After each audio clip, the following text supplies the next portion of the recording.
Shalom Havel. Hi guys, it's me. I know I haven't posted or anything in a while, and I know the last time we chit chatted, I was in the hospital. So here's what's going on. If my teeth look a little rough, I've got to get a new electric toothbrush. So, Lightning took my electric toothbrush out because it ran the line. So I've got to order a new toothbrush. So don't expect a lot of smiles. I'll get everything clean, but I was also in the hospital for a week. Literally the week of from the 18th to Christmas because I had a gallbladder attack. What had happened was that Sunday I had eaten dinner and started watching Yellowstone 1883, episode 3, because we had been watching it through Amazon with Paramount Plus on the channels thing. And that Monday I'd gotten up, felt a little bloated, and had a little stomach problem. Okay, no big deal. That afternoon I'm like, well, I'm still hurting. By this point I haven't vomited or had anything unusual happen. So I'm like, maybe I just got an upset stomach, or something didn't settle right or wasn't quite cooked as well as it should have been. So, and I'm thinking, well, maybe that's not it. Anyway, we go to urgent care because by this point, Monday, I'm hurting really bad. Only I don't know it's my gallbladder yet. By this point, my whole lower stomach, if y'all can see it, right here, was fully hurting, especially my side. Only at that time, we didn't know it. I wasn't having any other pain, no fever, no nothing, and stuff like that. And we get in there, she gives me the medicine, tells me, okay, it's a stomach ache, drink clear fluids and everything else, and you'll be fine. So we get the medicine. I stop at Publix, the grocery store, because by this point, we're having to get what we got to get to alleviate it and stuff like that. And Monday, I get up, it's even worse. By this point, I'm literally unable to lift myself up to use the handrails to use the restroom because I'm hurting this bad. I literally cannot sit in any position and get comfortable except for staying still. And then the nausea hits. Now keep in mind, this is not normal nausea or anything like that. This is, okay, you finally thrown up, still not better. Happens again, second time by this point. And by this point, I'm in real bad pain. I'm like, we're going to the emergency room. So we get in there. I get into the emergency room. They have us back there for hours and get me IV'd and everything. And they're running the tests. This is why you guys didn't know I was in the hospital. Because by this point, I didn't take my phone. Because I'm thinking, we'll go to the emergency room. They'll look at it. Maybe send us home. Because I'm thinking, if I don't need my phone, I'm not going to bring it. Well, little did I know, they were going to put an IV in my arm right at the elbow, so I couldn't even bend the thing to hold it, because I had to hold my phone kind of close like this, like you're zooming in, if I'm reading or doing anything on the screen. So if my Israeli friends are watching this, that's why you guys didn't see a lot of posts that week. Or Hebrew lessons, because I was real mad too, because I had a good streak going and momentum, and I'm like, oh. Anyway, we get back to the emergency room. They run some tests, as far as the urine sample and everything else. By this point, they literally admit me into the hospital. I'm getting a room at this point. I'm like on the 3rd floor of the local hospital, which is not far from my home. And they do a CAT scan on me. Now, to do this CAT scan, I'm having to lift my arms above my head. This is how much pain I'm in. This is normally not a big deal, but you're getting such pain in the side of your gut that you literally can't hold both your hands up above your head without hurting. Because I'm literally, with my cerebral palsy, like, my legs don't do a full 180 as far as being straight. You have to put weights on there. So I get them to weigh my legs down to go through the CT scan. I'm doing fine as far as holding my breath, but I'm really uncomfortable because it hurts. And you can ask anybody that knows me, for me to sit there and say it hurts, I have a very high pain tolerance. You're looking at a person who came home, had his wisdom teeth extracted, and ate a hamburger and french fries. That's how little pain I had from having my wisdom teeth extracted. I mean, I was eating solid food and everything after having all four of my wisdom teeth taken out. I mean, so it normally doesn't hurt me like anybody else. And by the way, the wisdom teeth are the only teeth I've ever had taken out because they were impacted. So they had to come out. Which is your third molar. So if you ever wonder what the wisdom teeth are, they're your third molar, which is in the back of each quadrant of your mouth. But by this point, I'm having to sign all these documents, and I even had to get an ultrasound, and they finally figure out my gallbladder's inflamed. And here's the fun part, because while in the hospital, and it's inflamed, and they're treating this infection, I have a fever from the infection. And this is not an ordinary fever, because this fever goes up, gets high, like 102 or 103 for a day or two, which isn't bad, but it's high by hospital standards.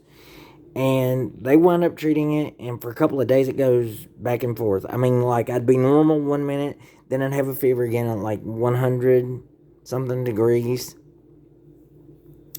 And it'd keep going, and I was on antibiotics and stuff as far as the IV drips. They were doing multiple IV bags.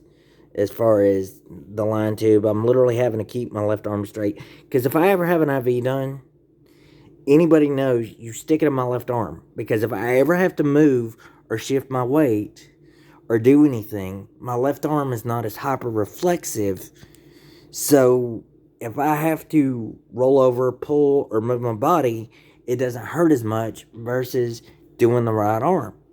Because the muscles are so tight and rigid, it's like if I were to get lucky enough to slow dance or do things that I want to do that are on my bucket list, it's not that easy with me because it's much harder. And this is one time, I hate to say this, but I was glad I didn't have a girlfriend, because the entire time I would have been in the hospital, what would have upset me is if she were working or I was dating somebody, it would drive me bananas, because I'm going to sit there and wonder, is she worried about me? Because, see, I've been in the hospital before and had a lot of surgeries. So, because this gallbladder is going to have to come out.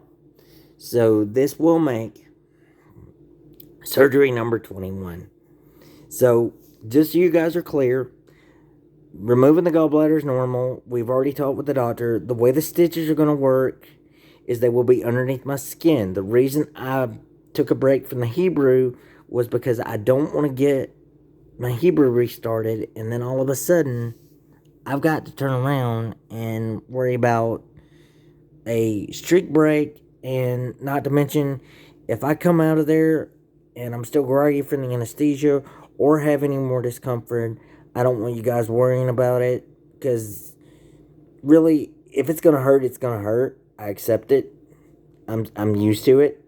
Somebody like me normally has a high tolerance for pain. As a matter of fact, the codeine pills they gave me when we finally got discharged from the hospital on the 26th of December weren't even needed, or the nausea pills.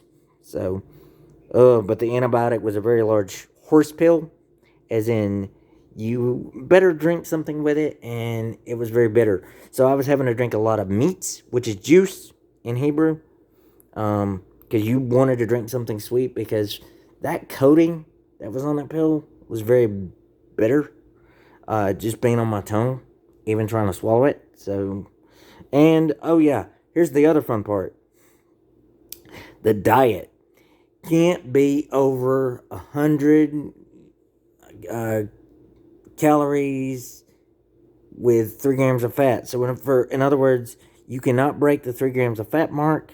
And you can't have dairy. And I was already somewhat used to a kosher diet, at least for a while, because not to get so much into the religious context, but if you convert to Judaism, for a year you follow the kosher diet and try on the Torah. So For those of you that don't know that, you do now. You do now. So typically you follow the kosher diet. Now some of it I did have to break because according to my fitness tracker and what the doctor was realizing, I'm burning over 1,700 calories a day with my energy and cerebral palsy. It takes so much more to exert. So in this case, I wasn't necessarily having to keep kosher, but I did have to have a lot of protein. So chicken, tuna, um, salmon. In some cases, I'd have a shellfish just to divvy it up because you can have vegetables and rice and things, but there can't be any sauces on it, anything like that for a chance of flare up. The reason they have me on the strict diet is it lowers the scarring and everything, so when they go in for surgery, it's much easier to try to remove the gallbladder. Because what they will do is remove the gallbladder by inflating your gut a little bit and putting it in a bag and then cauterizing it off so you don't bleed, because you actually have a major artery in there and they have to worry about that. And the other thing is we work in your bowel so that it comes from your liver to your intestinal tract because the gallbladder's not there anymore. Now once the surgery's over, I can gradually reintroduce things into my diet that I was eating before, but it can't break the 3 grams of fat mark. It can't be dairy. You can eat a lot of vegetables and fruits, which I already ate most of the stuff anyway. The doctors would say it's a bland diet, but to me it's like, it's not really that bland. Most of the stuff that's on here, I already ate anyway. Even as a little boy, I ate vegetables and stuff a lot. Because I was so hungry and needed so many calories, I was never a picky eater, so, but one of the reasons I don't date, this being an example, is the surgery and stuff, because things like having to be at the hospital for a week, maybe needing her to bring things from home, I wonder sometimes if that would strain a relationship more, in addition to the disability, because from my perspective, not that I'm trying to be pessimistic, but you do wonder, do they feel more like a caregiver than a girlfriend? Are they really getting the short end of the stick versus am I really contributing enough that I should be as far as being a boyfriend or being close to somebody? Now, I don't want my Israeli friend getting the impression that I'm giving that or anything. This is just to give her my point of view and explain what's going on and that kind of thing. And a few other you guys that have been worried about the surgery and what's happening and everything else. Now, don't be concerned. I do know that there are risks involved. There's always a risk with any surgery, and it's something I'm used to. So I appreciate you guys being concerned and those of you reaching out. The main reason I did the video was for her, because I did notice that, or at least I got the impression you might be concerned. So that's why I primarily did this in English, because in my case, I'd have to learn some more vocabulary, and which is fine, but a lot of it's going to be new words, and I have to practice and practice and practice and practice. Because with low vision, I'm not able to do the Nakud as well in written form. I have to write it a lot bigger. And sometimes with me, it takes hearing the word more than it would a traditional student, and repeating it and repeating it and repeating it and using it in conversation and working on it. And as I made the promise to learn, I will continue to do it. In this case, I would rather get the surgery out of the way to ensure that once I start back, there will be a less likely chance of an interruption or something being beyond my control, like the gallbladder attack. So, and I do appreciate your concern. I was very touched. And the reason I'm learning Hebrew is because I respect her, and it's nice to have a close friendship like that. So hopefully, this doesn't come across as flirtatious or anything, and you know that I appreciate the friendship a lot, and we get a chance to chat when you feel up to it, and you're okay with that. But I don't want you to feel obligated or feel like you have to. But I did want to let you guys know what's going on and not to worry. We'll handle things I'll handle things as they come. I appreciate everybody being concerned. I'm very touched, and there are a lot of you that are worried, but it's a gallbladder surgery. It's a common procedure in the U.S. The doctor here takes out about $150 a year. He was not alarmed by the cerebral palsy. He has seen what I can and can't do. We both went through it. Plus, I had my Russian friend who was also a pre-med student there with me, and my mom and stepdad. So this is what we're used to, guys. It comes with the territory. I've dealt with the cerebral palsy 41 years. You know, you just deal with these things as they come. In my case, hopefully the bucket list is one of the things that I have to deal with is an Israeli Jewish girlfriend. Maybe I'll get lucky. I don't know. It's on the list, but I don't know how far that'll happen. That's like number one. Number two being the best friend. So maybe I'll get lucky. One and two will be the same thing. I don't know. But take it easy, guys. Lahithroat. I'll see you guys later. And try not to worry, guys. We'll cross that bridge when we get there. And all of you take care. And I'll be thinking about you guys. And everything will be okay. See you later.